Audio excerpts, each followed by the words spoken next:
I was only 22 when the Twin Towers collapsed.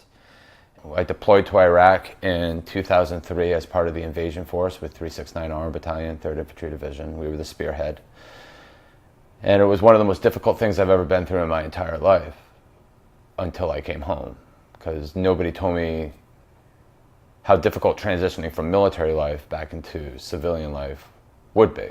So in 2014, the VA did a study on the average number of veterans that were committing suicide.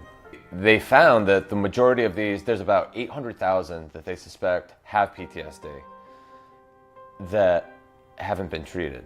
The study also revealed that 22 veterans a day are committing suicide. That's 8,030 every single year. That's 1,030 more than the entire body count for the whole 16 years.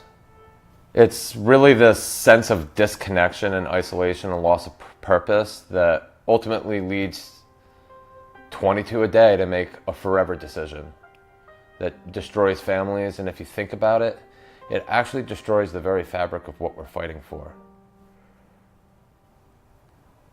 If we cannot come home and live well in our minds, if we cannot love our wives and treat our children with kindness, if we cannot be diligent in our jobs and support our families, if we cannot stay sober long enough to know our own names, then our enemy has defeated us, because they defeated us here. They destroyed us, and while we're still living. And that to me is, we can't let that happen. Many veterans such as myself, and probably hundreds more that I know from, we have this real life struggle. Post-traumatic stress disorder is a real disorder. But I think it's very, very prevalent in the veteran community because of what can actually cause it to develop. And we're talking about watching somebody die, traumatic brain injuries, being in explosions, being shot at. These are the things that, if not dealt with when they happen, develop into post-traumatic stress disorder. So for us as veterans, a lot of it leads us to isolating ourselves. We go from this pack of wolves mentality where we're all in a unit together and we're a pack. We can talk to each other. We trust each other. We go through some of the most horrible experiences together, to getting out of the military and scattering across our country, going back to our homes and not having our pack anymore. And we become lone wolves. My own struggle has been a very difficult journey through anxiety, intruding memories. I self-medicated with drugs and alcohol. This led to trouble with the law on so many occasions. It was the 4th of July, and I had gotten into an accident being very intoxicated. For most people, this is an event that they would say ended their life. I had hit a vehicle and I had kept going. But for me, it was an event that changed my life. I was lucky. The cop that arrested me, he knew that I was a service member. He also knew that I had been struggling. And he recommended it for Veterans Court. And the judge put me into a deferment program where I was forced to do a lot of PTSD counseling and rehabilitation or go to jail. Through the counseling and through meeting other veterans who were going through counseling and were in the same exact situation as me, I found healing. And I started to realize that it wasn't the actual counseling that was healing, it was being around my brothers and my sisters who served with me, who are home now and going through the same exact struggle as me. It was the returning to the pack that became healing. So it's kind of up to us as a country and as a people. It's up to us as brothers and sisters in the veteran community to help each other. Project Shine, this simply started as a song that I wrote for a good friend of mine, Becky. Her cousin was a veteran. He served over in Iraq, he served in Afghanistan, and he is a casualty of PTSD.